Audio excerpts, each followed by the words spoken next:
But do I really have to utter the words, I'm sorry? Like, sometimes we reconcile, they still don't forgive you. It's a gateway to understanding each other's emotions better. Maayong buntag, mga kachika! This is Kathy. And I'm Kiking. And this is Daily Chika!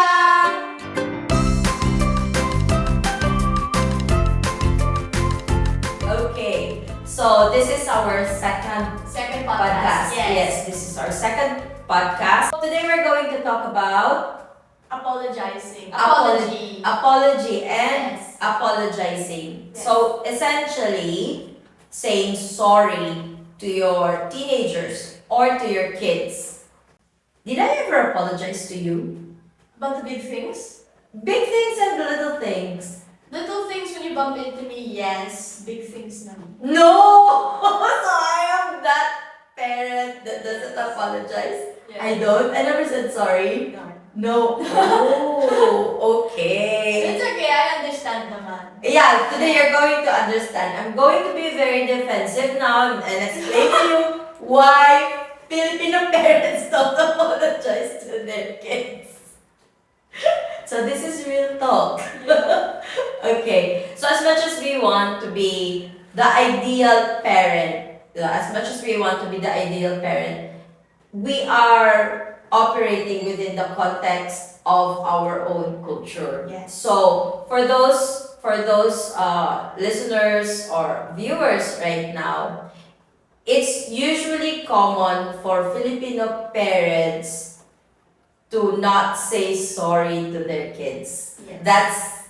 That's really the norm. Yes. You think so? What about the parents of your friends? Do you think that they also apologize for the big things? There's a difference between the small things like bumping into you, like you said, Or making a small error. but for the real big things, The important things. the important things. Yes. Okay. So what about the parents of your classmates? Are they talking about it, that their parents really say sorry or apologize to them? I don't think so. No. They also don't. Yeah, it's really common in Asia, not just the Philippines. Mhm. So like, we've gone through several generations of that. So it's really difficult to like break away from that kind of generational trauma. I don't think it's a generational trauma. It's just the way that you grew up. So you kind of take it for granted that you don't actually apologize. So sometimes, but there's an apology, there's forms of apology, but it's not exactly saying the words, I'm sorry. Yes. Yes, so we're going to Yes. discuss that. What are the different forms of apology of Filipino parents? And you would be surprised with the different forms of apology that we have. We've hinted at one of them in our last podcast, if you've watched it. Yes. The Yes. Jollibee. That's why click the clicks in Jollibee, because it's the sorry of the parents to their kids. Yes. Usually, right? Okay, but anyway, later we will be touching on that. Mhm. So what do you think? That like it's interesting that you first mentioned you first differentiated between the small things and the big things. So for you as a teenager, what do you define as the small things that the parent has to apologize for? Small things, I suppose, like what I said earlier, like bumping into you, stepping on you, or I suppose making an error in your grade, and like not really grades, but like saying something wrong, like for example, like saying she instead of he. Okay. Or- and you correct me and you say, okay, I'm sorry. Yeah, or Yes. like borrowing a pen, not returning it, something like that. So like things that don't really matter within a specific cultural context.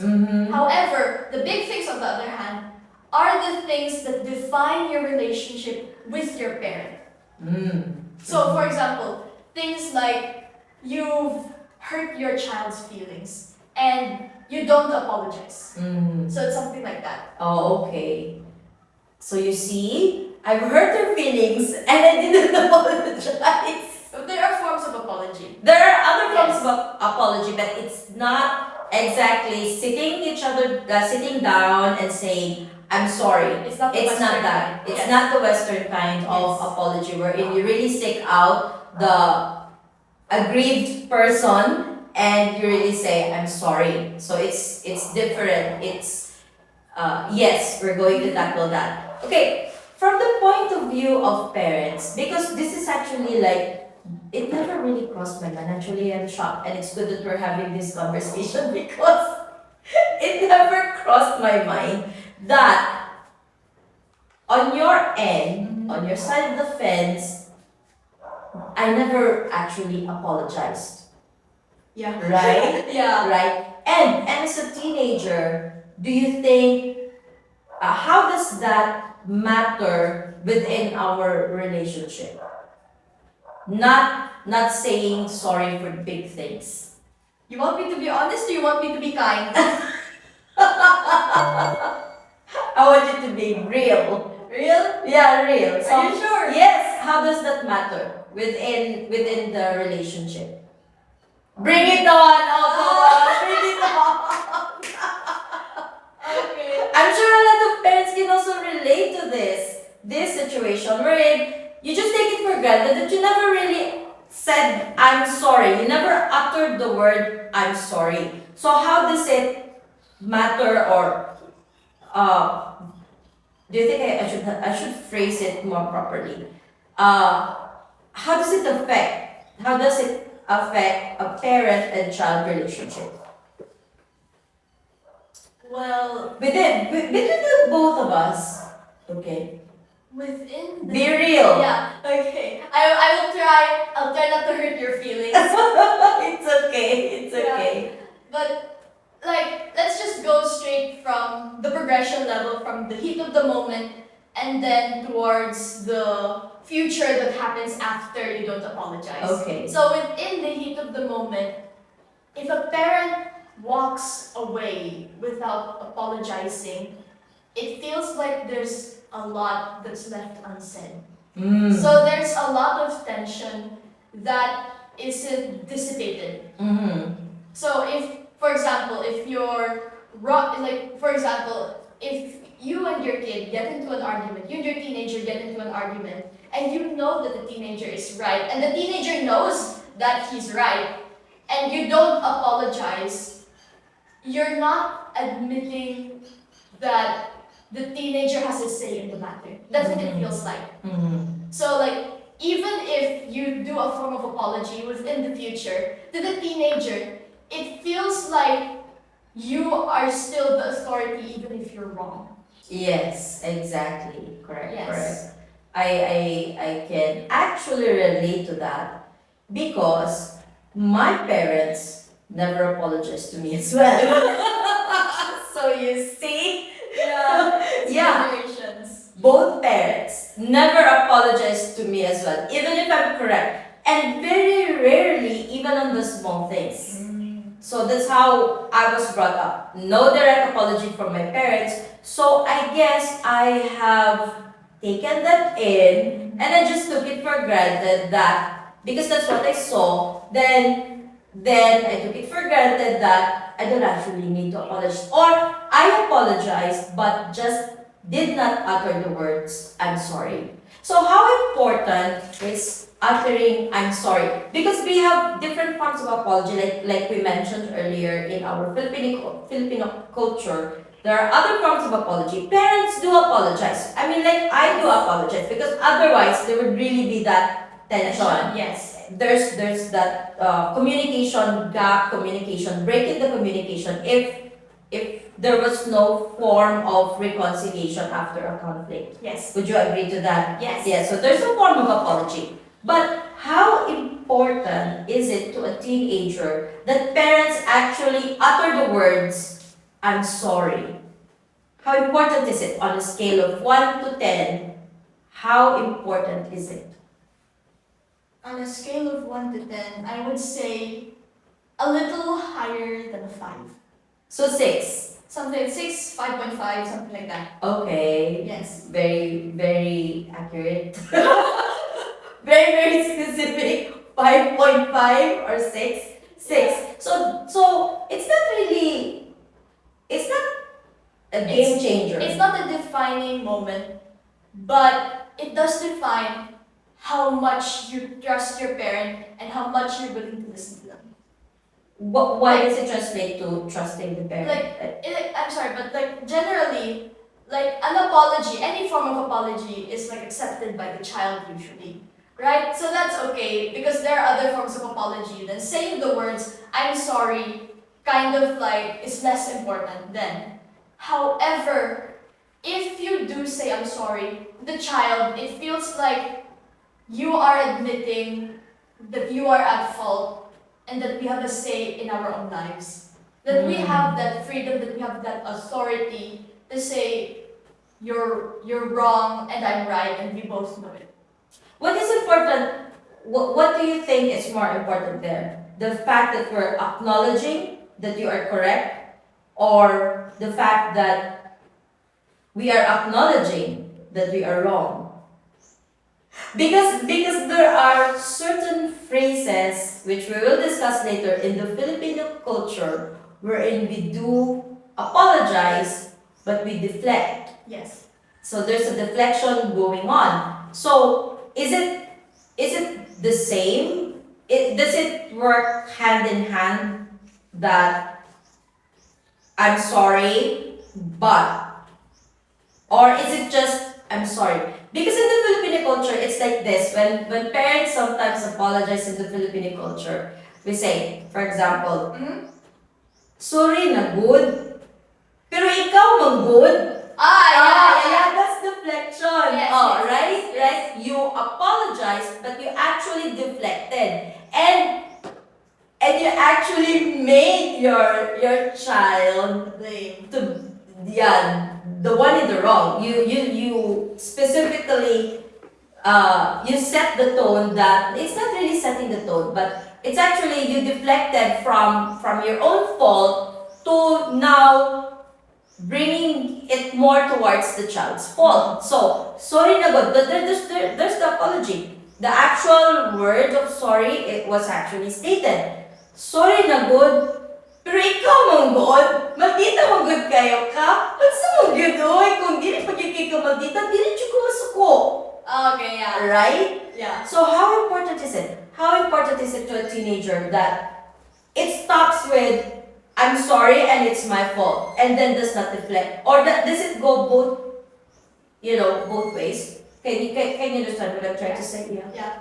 So, like a lot of people in my generation, we're more westernized compared to you and to the previous generations. So what we believe is more of that something there is it's not black and white. There's always gray areas, and usually people are always at fault two people within an argument are always at fault one way or another. There's no going against it. However, what's most important to a child is that you admit that you're not invincible. Because that infallible. Infallible, yes. You're not infallible. Because that humanizes you. Mm-hmm. And then to the child, it makes you more relatable and it makes us feel like we're seen. So you think that it's important for parents to admit to their children that we are vulnerable? Yes, because that is a form of honesty. And then we go back to the glass door. Yeah. If you've seen our first podcast, we were talking about the glass door. Jenny actually coined the term, the concept of a glass door. So the glass door is, you explain the glass door kicking. So a glass door is essentially the boundary that separates your private life from your parents' private life. And the reason why it's a glass door is because glass is transparent. You can see through it. And the way that parents and children see through each other's lives is through giving each other information and letting each other know about what's happening within their lives. And then the reason why it's a door and not a wall is because the child or the parent can let each other into their lives as long as there's consent, as long as it's allowed. Yeah, the child allows it, The child or allows it, or vice the versa, the parents allow it. So it's actually maintaining a healthy boundary, privacy wise, because we're talking about privacy. We were talking about privacy in the previous podcast. Yes. So while maintaining a healthy boundary, you actually share, you let in Yes. on each other's lives. Okay? Yes. You are in on each other's lives. So it's like a healthy boundary based on honesty And trust. and trust. And trust, because Yes. you allow the other person in, and sometimes you close the door Yes. when you feel that, okay, that's the limit, okay. But there's the glass door, and you don't cover it up, you don't lie, you're transparent about it, okay. So what is its relevance again? To go back to apologizing. So if we say we're sorry and it's our fault, and we admit our vulnerability, and we admit that we're fallible, we're not perfect individuals, then that's actually good. Yes, because it lessens if it was a glass door, like saying you're sorry, admitting that you can be vulnerable as a parent is ripping a large portion off of the covering of your glass door. Because that shows trust, that you're willing to show someone, especially your child, your deepest fears, and that you can be vulnerable in front of them. So it's just it's a form of another level of trust, essentially. Okay, so let's take it to the other side of the fence, on the part of the parents. Now, the parents, I'm sure a lot of can relate to this, and even I myself, I'm talking for myself. Sometimes the parents do not actually want to show their vulnerability to their kids for fear that the kid might not feel protected, and the kid might not feel that the kid might not feel protected, might not be the word, but the kid, because you see, we have parental authority, right? We discussed that even the law, even the Philippine law, if you watch our first podcast, it says in the family code, which is under the Philippine law, that parents have parental authority over their children. So that's even in our laws. Okay, sometimes the parents would want to maintain that parental authority, that we are right. Yes. We have the authority, we are right, we can guide you. We can guide you well, we can protect you well. So you follow us. Because if you follow us, you will be on the right path. You'll be going down the right path. But if suddenly we start showing that we might be wrong on the big things, wouldn't that diminish our parental authority? Your feeling of our parental authority over you. That you now begin to question everything that we are doing. You now begin to question, or you now begin to say, dili na si mama, pero magid na siya kasayop-sayop, sige naman na siya kasayop. Wouldn't it translate to that? That also depends on your relationship with the parent, number one, and also how much you say sorry. Because people can apologize. For example, if you're partners, you can apologize to each other, but there's still that respect between you that you know that you'll both cover each other's backs in the future. So for kids, a parent saying sorry about the big things isn't more of that they're just admitting their vulnerability. They're also admitting that we have strength. And that they're more kind of admitting that we can make our own decisions in our life, and that gives us a sense of authority over ourselves. So you can protect us, and you will. I trust that you will protect me, and you will guide me. But saying sorry also proves that, it's kind of like you admitting that I have the capacity to make right decisions in my life. And that everything I do isn't wrong just because you say it's wrong. Okay. Yes. So it's more of seeing you. Seeing me as a person. Yes, so it's like I see you. Yes. But do I really have to utter the words I'm sorry for you to realize that? For a teenager to realize that? Not really, but saying I'm sorry has a big impact because you hear it. So you're trying to say that buying you Jollibee just won't cut it this time. Buying me Jollibee can be considered a bribe. No, because it's common in the Filipino culture. I mean, I'm sure a lot of parents can relate to it.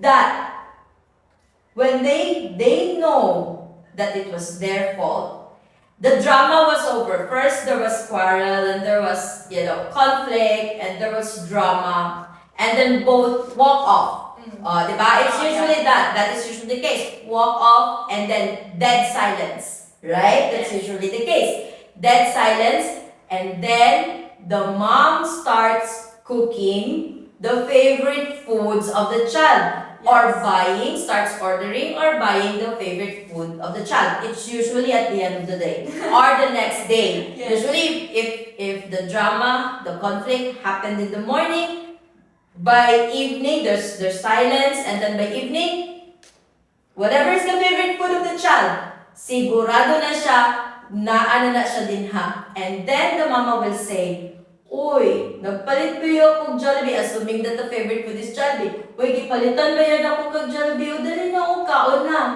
And then usually, pag mukaon ng anak, quits na.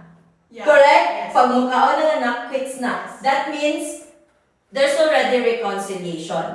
And you start talking to each other again. Okay? So there was actually no need to say sorry. There was no actual utterance of sorry, but there was that gesture of apology. Yes. Okay. What's the difference between that and just saying sorry? It takes more effort for Jollibee and more money. Yeah. Well, I don't know how other teenagers see it. Since unlike a lot of Filipino teenagers, I know that I'm more westernized. Because number one, I don't have a lot of contact with other Filipinos. But the way I see it is that usually when you give me favorite food, it's less of an apology but more of an icebreaker. So to remove the tension, you have to eat. You have to eat together. And it can double as an apology, but to me that's not its main purpose. Okay, so you see it differently from the way I see it. So to me, that was already an apologetic gesture. Yes. However, you see it as just the prelude, supposedly, to an apology that never came. Something like that. Right? Okay. Or something like, you don't apologize, but you're reconciling. There's a path towards reconciling without the actual utterance of "I'm sorry." Yes. Yes. Okay. So how hard was it? Like, if, for example, you said that I never apologize for the big things. So how hard was it in your case to go from conflict towards reconciliation, knowing that there's really no utterance of "I'm sorry"? It was just an apologetic gesture, which you think was not enough, which you think was just a prelude to reconciliation. But we did reconcile, otherwise we wouldn't be talking. So there's the reconciliation, just without the apology. So how hard was it to go from that towards reconciliation when there is no actual utterance of "I'm sorry"? That's really difficult to answer. Because for me, I just forgive you. Okay. I know you're not exactly saying sorry, and I know that you kind of don't you're uncomfortable with admitting that you're sorry. So At fault. Or at fault. So I just let it slide. Okay. Yeah. So it's kind of like when you live like that for a while, you're used to it. In the same way that I was used to the fact that my parents never did apologize for anything Yes. in my entire life. Like it was only the gesture of apology, but never the utterance of I'm sorry, I was at fault. There was no like that. And in fact, there was a lot of blaming, and of course a lot of food, so that we would be friends again. So not really friends, but reconciliation. Okay, so it's difficult. So you think that it would be like on a scale of 1 to 10, how easier would it be going towards reconciliation if there was just saying I'm sorry, just the plain I'm sorry. Just the plain I'm sorry. Again, it shows your vulnerability. So, yeah, and that makes me feel seen. So, oh God, how do I answer? So on a scale of 1 to 10, how easier would it be for the reconciliation if for example I just apologized? Like, genuinely. Genuinely, of course. Yeah. Genuinely. Yeah, it would be like somewhat easier, yes. It would be a lot easier. It's Scale of a lot 1 to 10, how easier would it be? 10 being the easiest, 1 being the hardest. Like, Would you forgive more? If I may rephrase the question, would you have forgiven me more faster if I just sincerely said, I'm sorry? yes. Yes. Yes. So it's a definite yes. It's a So on a definite 1 yes. to 10, it's like, okay, instant forgiveness. Or it Yeah, depends. Still it depends on depends. what the conflict was. It depends because if you, like, sometimes we reconcile and they still don't forgive you. So it depends. That's true, right? Yeah, so around 5, 6, 7, something like that. Okay. So even if there was a sorry, it still doesn't mean there's still a different the sorry does not automatically constitute forgiveness. Yes, because it depends on the situation. Yes. On what you're correct. arguing about. Okay. But for the mental health, do you think that parents not apologizing, like you said, I haven't apologized to you ever. You're 15 years old now. She's already 15, and for 15 years I haven't apologized to her for the big things. Mental health wise, does it really affect that much, or were you able to cope with it? The fact that your parents just don't apologize. What I believe in, number one, is that children, like, our sense of what is right, what is wrong, and if we have a mental illness depends on how we were raised. Because you could have, like, children who came from a naturally abusive household come out really nicely, but still confused over the fact that there are some nice people out there because they were raised in a primarily abusive environment, and that is what they considered normal.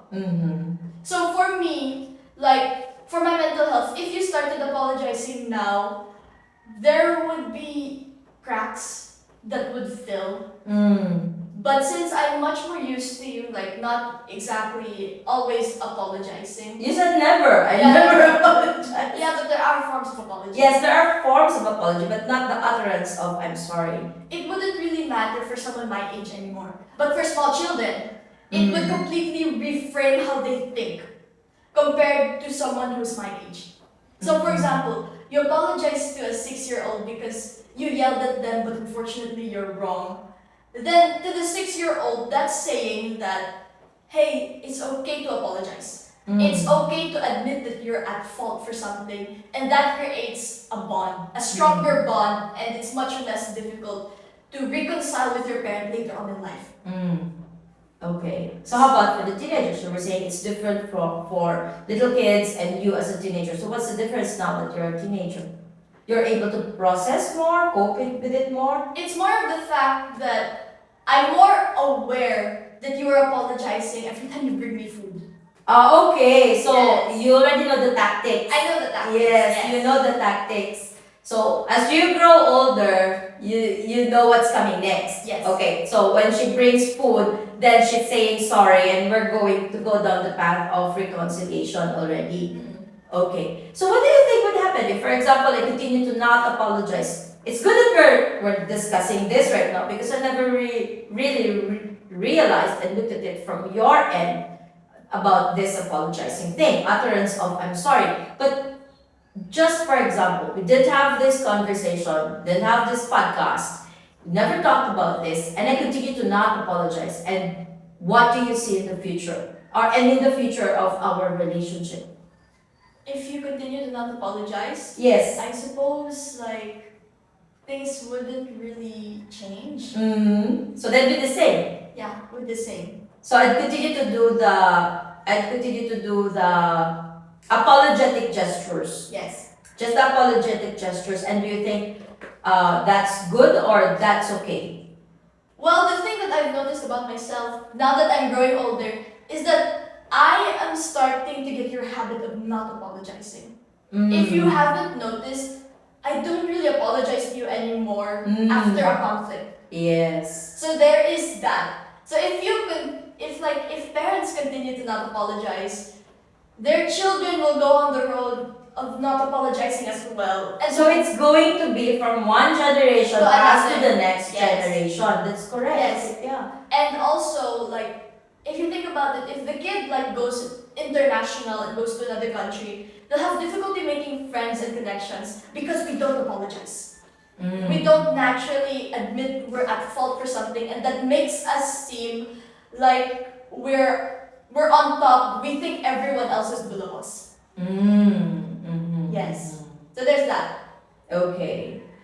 If you do marry an American, for example, then you will have a hard time. Yeah, I know. You'll probably have a hard time saying sorry. Yeah. Yeah. So because it's usually unique to the Asian culture, because in the Asian culture, the parents really have high authority over their children. Yes. Yes. It's that. In the Filipino culture, it is said here, you just get my notes to make sure that I get it right. Okay? Okay. Okay. Now, there are three common traits of Filipino parents. Okay. One is using respect your elders to avoid accountability. Okay. Yeah. Yeah, so Yeah. sometimes when parents know that they're at fault and we don't really want to admit it. Okay, we don't want to admit it. So usually we do it like anak lang kita. You know the term? Oy, anak lang nako ka. Anak lang nako ka. O, dili ka kasabot sa ako kung dili pa ka mahimong ginikanan. Do you understand that? Ginikanan is parents. So, dili ka makasabot sa ako, taman, dili ka mahimong ginikanan. So, it kind of says that you will never understand me until you become a parent yourself. Okay, so we're using, our position as a parent to avoid our accountability or to pretend that we don't have that vulnerability. Okay, so that's very common amongst Filipinos. Another is emotional manipulation through guilt and utang na loob. Especially when there's a conflict and to win the argument, or usually to win the conflict, Yeah. we do guilt tripping. I think I also do that. I mean, yeah, I do that. Do you agree that I do that? I do guilt tripping. Yeah. Oo. Sometimes the scenario for the guilt tripping would be like, grabe, wala dyan ka nagtuon. Grabe na ang akong paningkamot para makabayad sa imong tuition. Right? Unya, wala dyan ka nagtuon. Tapos, ani lang ang imong grado nga ihatag sa ako. Deflection na dayon to. Because, example, the main issue is actually a different one.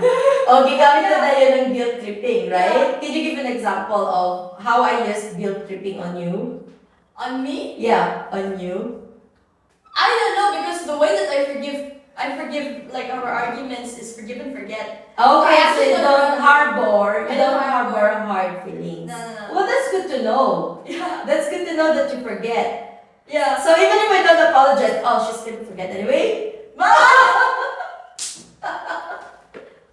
The weird thing about it is like I've noticed that I tend like when we do the really bad arguments. Yes. I tend to have like what's this selective forgetfulness.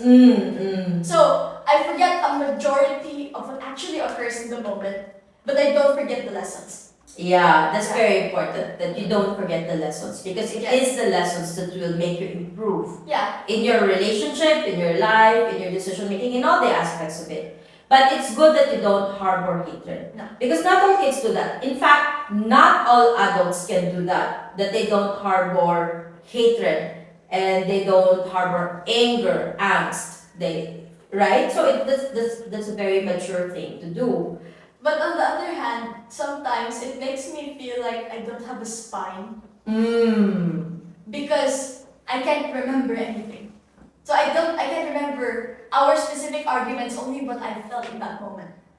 Because usually that's the case. Yes. Sometimes, that's the thing, I think that's the general thing about loving a person.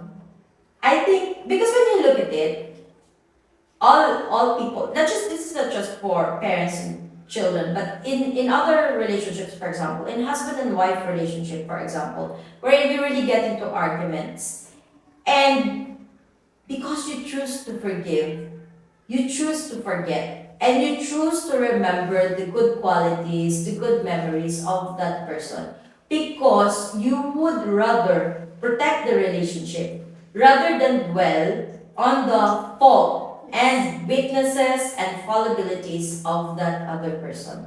I think that shows great love. I mean, it transcends beyond the conflict. I think that's how you heal from the conflict. However, it does not mean that it's easy and that is correct. Yes. But that's a coping mechanism. Yes. Coping mechanisms of humans to maintain the relationships that they have with the people that they love. Mm-hmm. That's why it is often said that the people that you love most are the ones that can hurt you the most. Yes. Right? Over and over, because you over keep and over. Because you keep forgiving. You keep forgetting. Yes, and you keep forgetting.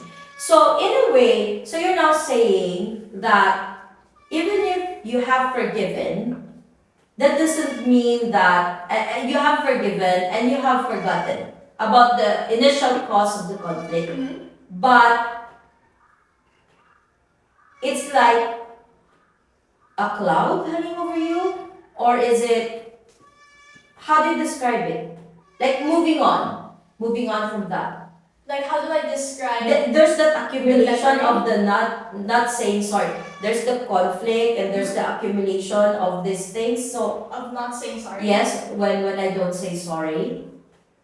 Like I said, a lot of things are left unsaid. A lot of things tend to get left unresolved. Mm-hmm. Because saying sorry, to me at least, kind of feels like it's a gateway to understanding each other's emotions better. Understanding what specifically made you upset in that moment and what I did to make you upset. So there's that reconciliation, but there's also that growth. Because you get to understand like where you went wrong, how do we move on from that? Rather than saying nothing. Saying nothing at all and just moving on with the lives, right? Oh, okay, so that's a good point to our fellow parents, to my fellow parents out there. That's a good point. Because it's important for at least teenagers to have that scenario wherein after the conflict, you talk about it, you say you're sorry, you talk about it, and then there's growth. Yes. There's actual growth. Yes. So you really have to say, I'm sorry. Is that it? Like parents, what are you gonna tell the parents of fellow teenagers out there? Say sorry? Really say I'm sorry? What's your advice to the parents out there? My advice is that your children will love you even if they know that you can be vulnerable. Because that's usually the problem with parents, right? You feel like if you show your vulnerability to a child, then that child will not feel protected. But to the kid, it makes us feel like we're not being commanded around by a meat shield. because it humanizes you in our eyes But with that, we're not commanded by by a meat shield. meat shield. Yes, because a meat shield is What's a meat shield?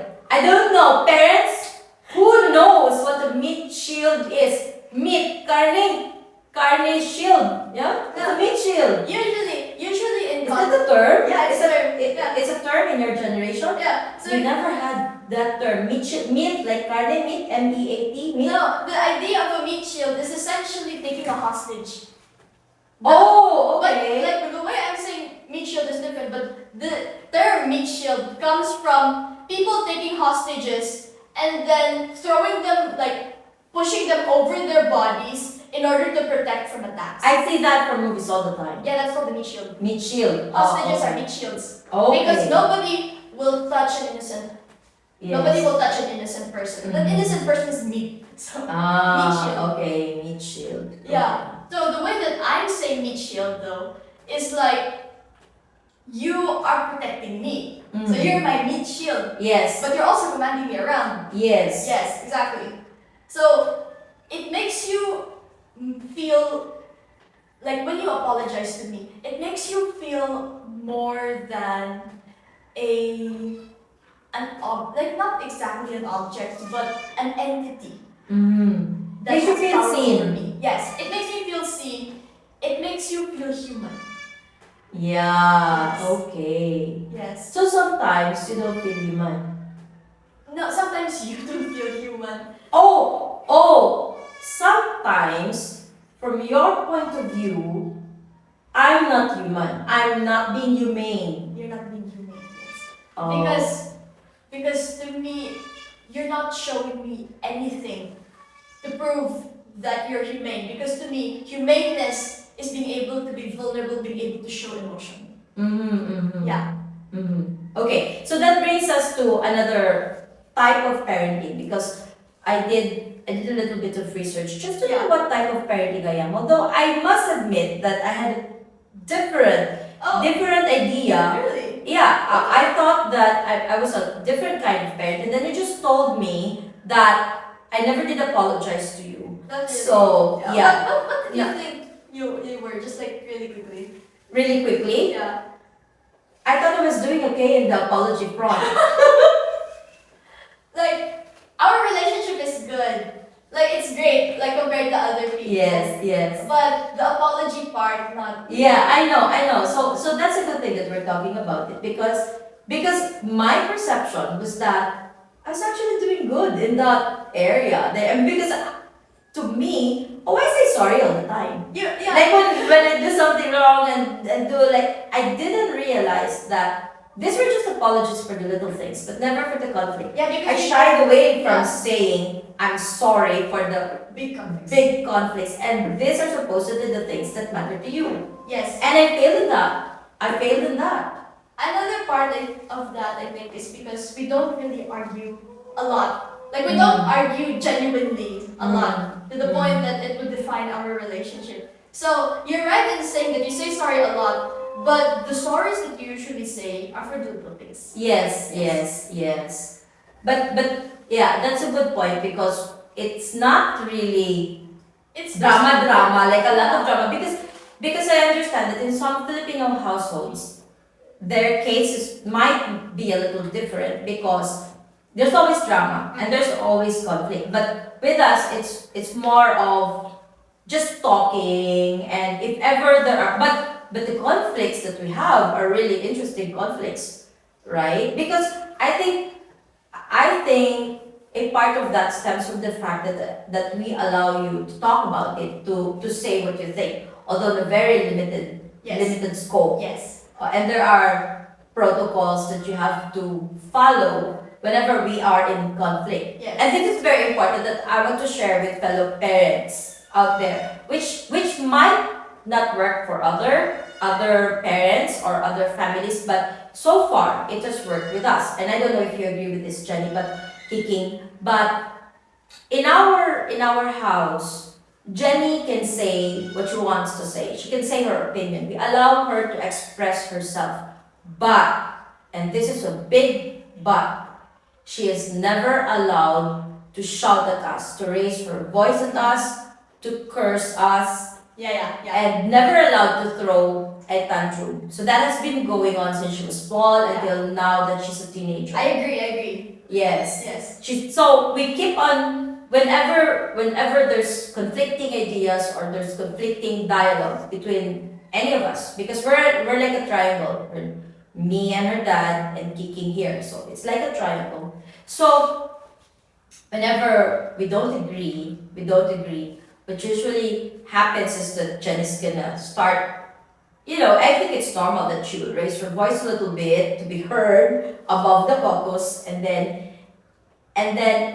somebody, either her dad or myself, will then remind her, no bitching, Kiki, no bitching. Right? We keep telling her. That's actually a phrase in our household. No bitching, Kiki. Yeah, because actually that is really good because that taught me to regulate my emotions. Yes, to regulate the emotion. To step back. Step back, breathe, step back, control yourself again. Yes. Before you can say whatever it is again that you want to say. Because that's really important in outside relationships. Mm. That you have this emotional control to be mature.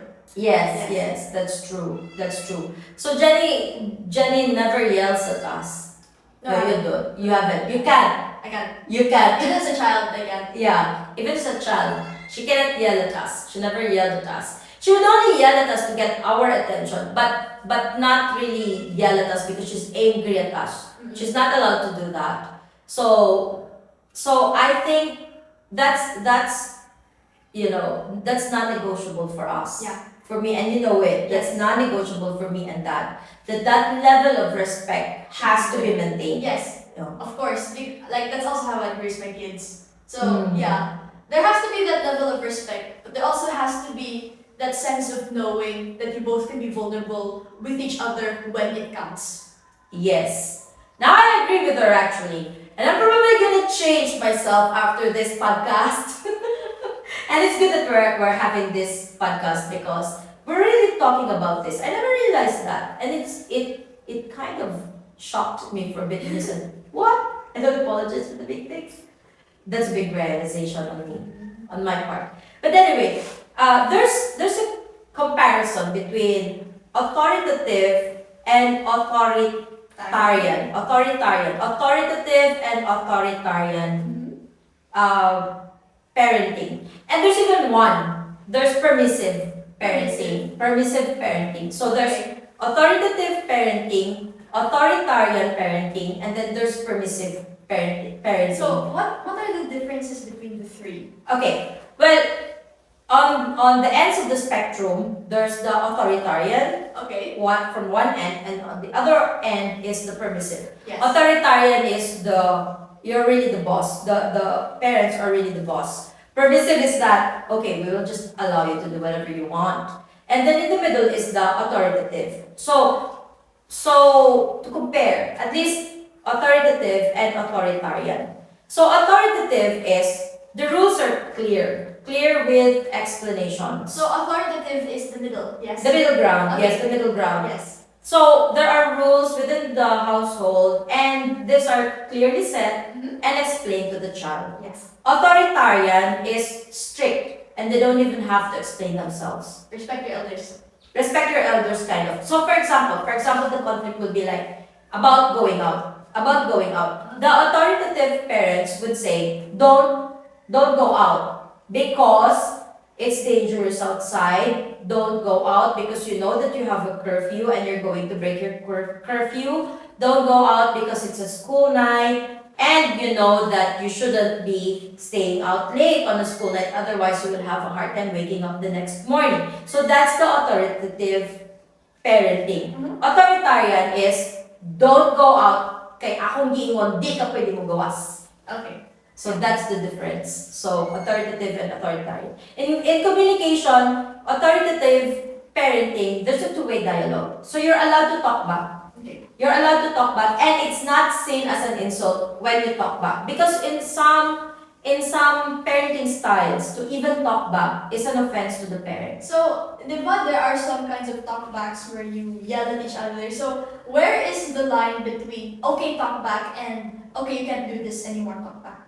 Just like what we do with you. You're okay to state your, I'm not sure with the other parents if they agree with this, but the way that we raised you is that you are allowed to talk back as long as you do it respectfully. Okay. Within the bounds of respecting your parents. So, you know that when we're in conflict, you can always say your opinion, you can always say what you think, but you're not allowed to raise your voice. Okay. Right? Yes. Right? You Yes. do that, right? Mhm. Okay. Sa authoritarian, sa mga authoritarian parenting Yes. style, they're not even allowed to talk back. So it's a one-way command thing. So it's unidirectional. Just one. From the parent, whatever the parent says, you follow. Or the child has to wait for what the parent says. They're not allowed to do anything without express permission from their parent. Okay. Okay. So when it comes to discipline, authoritative parenting style is teaching focused. So to teach the lessons, authoritarian is punishment focused. So you will really be punished. Okay. Okay. Kung mulakaw ka ni kakaron, laka na kumpertahan para di na ka makasulod. Okay. That's authoritarian. Okay? So, it's different, right? You see the difference right now. So, given this authority, I really thought that I was authoritative. What do you think? That authoritarian. You are mostly authoritative, actually. Really? Yeah. I think so. Yeah. For warmth, there's high emotional support. Authoritarian is there's low emotional warmth. So I think this is where the warmth is where I'm kind of like fluctuating in the Yes. warmth. But everything else is, yeah, you do that with me. It's just the warmth sometimes. The warmth, yeah, fluctuating like authoritative is really high on emotional support. Authoritarian is low emotional warmth. Maybe why do you say that there's low emotional warmth coming from me? Well, the earliest, just being honest with you. The earliest that I can remember not feeling very comfortable showing emotion with you was when I stopped crying in front of you. Oh, okay. Yeah. And I don't know if you've noticed, I've never cried to you like in a long time. Yeah, but you used to do that when you were a child. You would Yes. come running to me and cry to me like that. So there's that gap There's that now because you feel that because I don't apologize, like say, I'm sorry. I apologize, but I don't utter the words, I'm sorry. So that made you believe or what caused the rift that, you don't cry anymore because you have to maintain that sense of composure? Or is it because you feel like there's that wall between us when it comes to conflict? It's more of an emotional gap and not really set on apology. The apology is like a part of it. So, because the earliest I can remember is that they always told me that crying makes you seem weak. That's true. Yes. That's true. And I understand now that you say that because you want me to be strong. Yes, You want and me to have independent. and independent and have a handle on my emotions. Not be a crybaby. Not be a crybaby. Yeah, because I'm actually really a crybaby. Yes, Yeah. yes. Yeah, I always cry. But the thing is that you were teaching me that showing my vulnerability in front of people made me feel weak. Even if it was with family. Yeah. So there's that emotional wall. Yeah. I've actually helped you construct that emotional wall Yes. so that you will be protected and people will not take advantage of your Yes. vulnerability. Yes, Yes. but the bad, also the what do you call it? Like the bad thing about it as well is that I can't really be that vulnerable with you anymore. Okay. So you think, when it comes to that, dealing with other people, is it a good thing or is it a bad thing that you have that wall, emotional wall, so that people don't take advantage of you? That emotional wall with strangers, with friends, I think is good. Mm-hmm. But with family members, there's that yearning for warmth.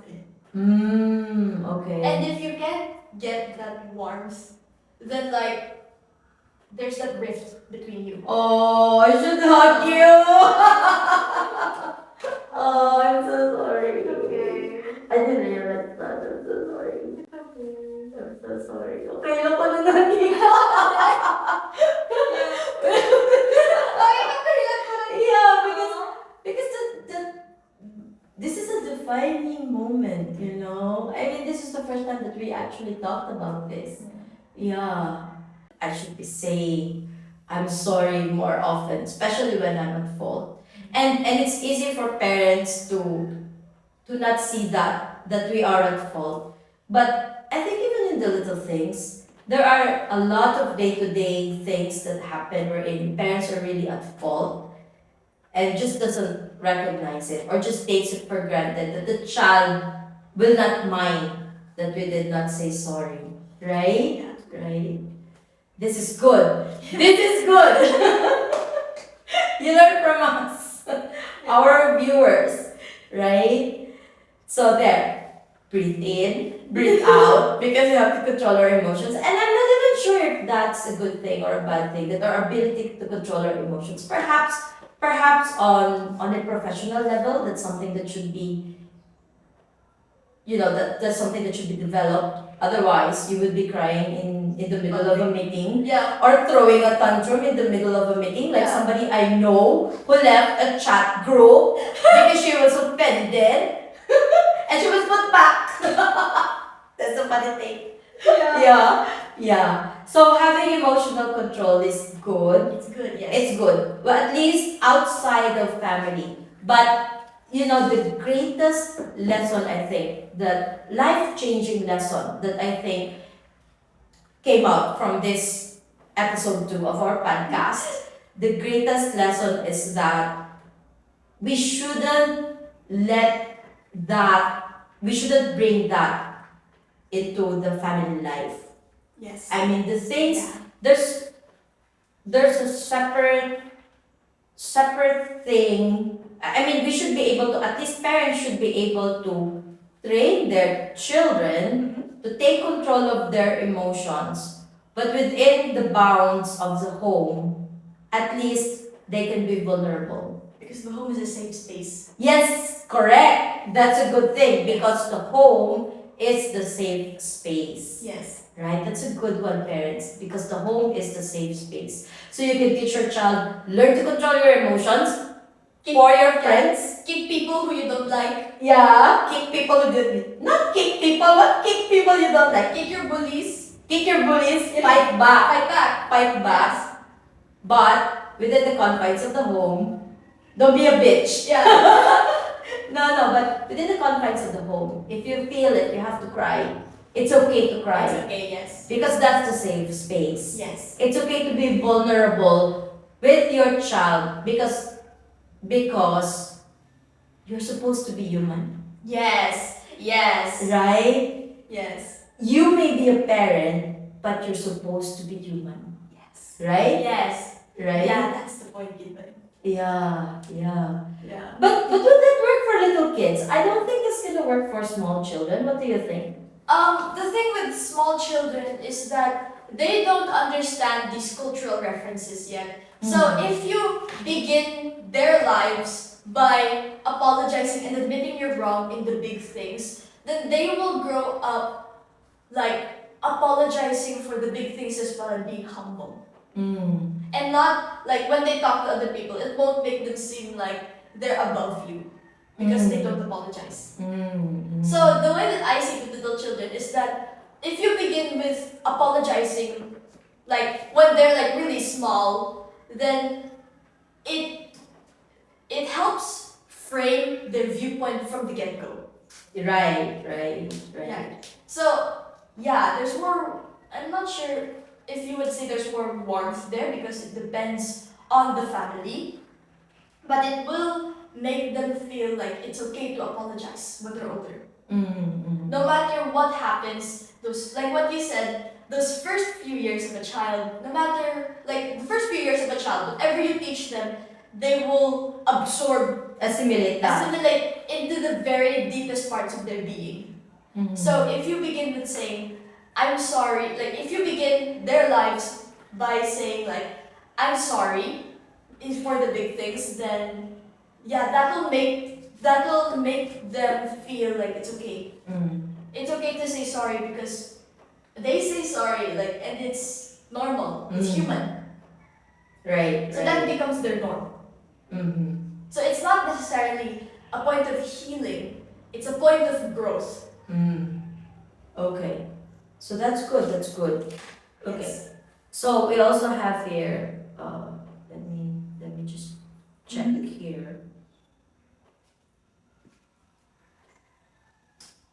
Okay. Because I have here the concern about parents. Let's go back to the concern of the parents why they don't actually apologize. Is because they believe, even I myself, prior to this podcast, probably, parents believe that when we show that vulnerability, fallibility, and when we say I'm sorry to our kids, it erodes our authority over the children. And it's kind of like the parents are viewed as the post. That's why they keep saying haligi ng tahanan. That's a Filipino term. Haligi ng tahanan. You're the post. And because you're the post, you always have to be strong. No matter what happens, an earthquake comes, the haligi shouldn't move. It shouldn't crack under pressure.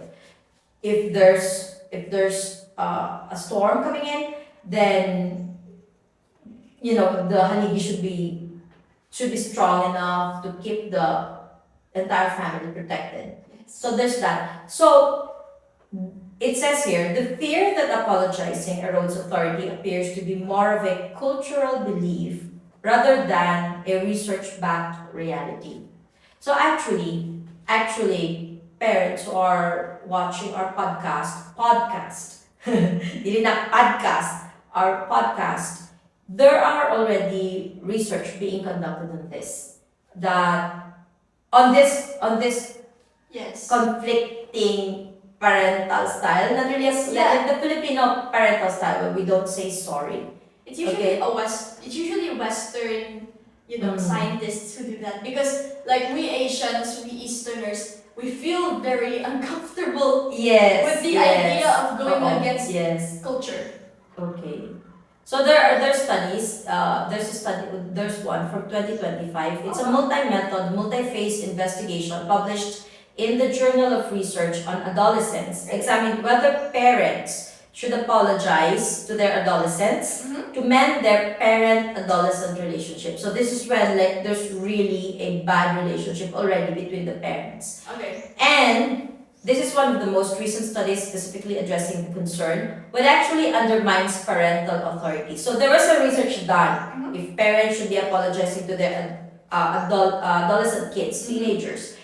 And if this apologizing to them will actually erode their parental authority. But it shows there that it's not really the apologizing that will erode the parental authority. Not really saying sorry is what will undermine your authority over your kids. So what undermines parental authority is inconsistency and manipulation. Studies show that children who grow up in an environment where one parent constantly undermines the other parent will learn to be manipulative. So when the parents themselves are in conflict, that is what undermines the parental authority. So for example, when I get angry over something that you did, and Daddy sides with you and gets angry with me, so that will actually undermine which is a common scenario in households, by the way. So that will undermine my authority. So and will tend for you to manipulate the situation so that you can get away with what it is that you want to happen. I will admit that I have manipulated both of you before. Yeah, I know. But the thing is, it's not to better my situation. It's to make sure that you two reconcile. I have done that before, yes. Yeah. Which is good, and thank you for doing that, so that you never not quarrel. Yeah. Okay. So, undermining is also confusing to children. Okay, and over-involvement. So, over-involvement actually undermines parental authority. Helicopter parenting is not good. Yeah. Research led by Stanford no less. Research led by Stanford education professor Jelena Obradovic finds that too much parental involvement when children are focused on an activity can undermine behavioral development. We've gone through that in the first podcast. Remember when I said that hovering over a child too much can produce anxiety. Yes. And the need to feel perfect. Yes. Do I do that? No, you don't really hover, man. Yeah, I don't hover. Yeah. Okay. So it's not really Apology. It's not the apology. So the fear that when you apologize to your children, to your adolescent, will lead to them will lead to the undermining of your parental authority. That's not true. That's just our cultural belief. Yes. But science-backed research says that that's not going to happen. So there's actually nothing to fear. Yeah. We can say sorry and they will still respect us. Yes. We can say sorry and they will still follow us. Yeah. And they can say sorry and they will still love us. Yes. They will still love us. And to go back to what you said earlier, katong haligi ng tahanan. No, the haligi ng tahanan is the post of the house that keeps the house safe, right? But for example, if that post creaked, but you know that for many, many years it has made the house strong, would you take down the post because you feel it is already weak if it creaked? No. So then what's the problem with saying sorry? Right. You're still the haligi ng tahanan. You've just settled a little more, you've just creaked a bit, but that doesn't make you any less. Right. So that's a good point. Yes, that's a good point. And also, creaking houses, like old houses, weathered posts, show that the house is well loved. Show that the house has stood for a very long time because it is already showing age. Yeah. Right. So that's a good way of looking at it. Okay, so yeah, I hope our viewers, our listeners, who if we have, if we do have listeners, if you post it and you actually watch this podcast, I hope that you learned something from our second episode on Daily Chica, saying sorry, apologizing, actually saying sorry, uttering the words "I'm sorry" to your kids. Okay, and not just the apologetic gestures. Not just Jollibee. Not just Jollibee. Not just Dunkin' Donuts. Krispy Kreme. Right. We even take it to higher end restaurants and I feel like I need to apologize. You do? don't know about it. Yeah, apology. I mean, food has always been my apologetic gesture. Yeah. Remember? Yeah. Even with Dad, if I'm angry with him, we just came from a conflict and I just cook something that he is sure to love. Yes. And that just and by the way, I don't also say sorry to my husband. Yeah, that's okay. And then he does the same thing. Daddy does the same thing. Remember after an argument, he'd come into your room and go, "Ga, nipagkaon ga. Yeah. Nalilitsyon ga." This is why I'm fat. Too much apology by my husband. Too much apologizing by my husband in the form of lechon, It's okay, you're the chicharon. Yeah, it's okay though. You're the same size.